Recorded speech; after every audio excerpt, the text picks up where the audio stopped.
Before the sun rises, the medieval world is already awake. Long before clocks or alarms existed, people of the Middle Ages lived by the rhythm of daylight. The crowing of roosters, the crackling of embers in a dying fire, or the distant sound of church bells marked the beginning of a new day. Life did not wait for comfort. It began early, often in cold, darkness, and silence. Inside small wooden houses, peasants slowly rose from straw-filled beds. These beds were rough, shared by entire families, and offered little warmth.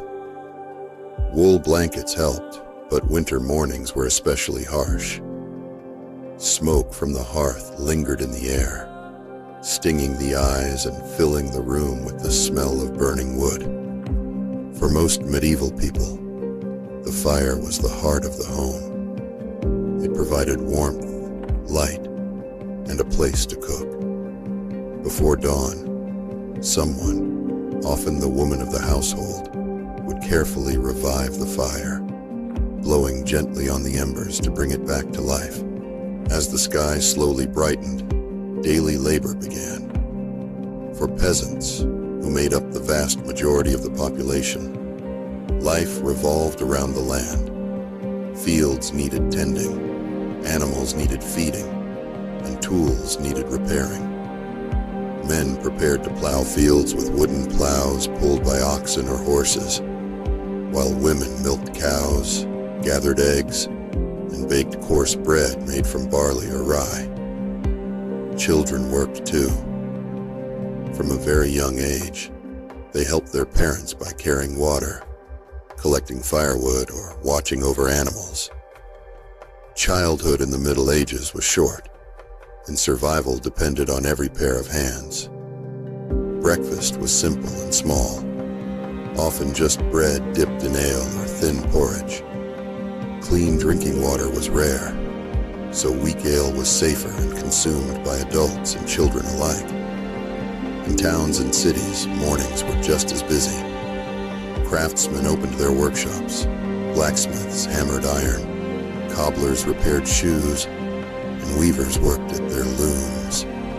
The sounds of metal striking metal, carts rolling over stone streets, and merchants calling out their goods filled the air. As the sun reached its highest point, the pace of life briefly slowed. Midday meals were still modest. For peasants, it might be vegetable stew flavored with onions, cabbage, or beans. Meat was rare and usually saved for special occasions. Bread remained the foundation of every meal, so important that historians often describe medieval diets as bread-centered. In towns, marketplaces became crowded. Merchants sold bread, fish, cloth, spices, and tools. These markets were not just places of trade, but centers of news, gossip, and social life. Travelers brought stories from distant lands, spreading rumors of wars, plagues, and miracles. The church played a central role in daily life. Church bells rang throughout the day, reminding people to pray. Monks followed strict schedules of prayer and work, copying manuscripts by hand in cold stone monasteries. For most people, faith shaped how they understood the world, explaining everything from illness to natural disasters. After a short rest, work resumed. Agricultural labor was exhausting. Fields were plowed by hand, crops harvested with sickles, and grain threshed using wooden flails. There were no machines to ease the burden, only strength, endurance, and routine. Craftsmen continued their work, often training apprentices who lived and worked under their masters' roofs. These apprenticeships could last many years, slowly turning boys into skilled artisans. For nobles, afternoons were very different. Lords managed their estates, resolved disputes, or practiced combat skills. Hunting was both a sport and a way to demonstrate power. Inside stone castles, servants moved constantly, cleaning, cooking, and maintaining the massive structures. As the sun set, the medieval world grew quieter.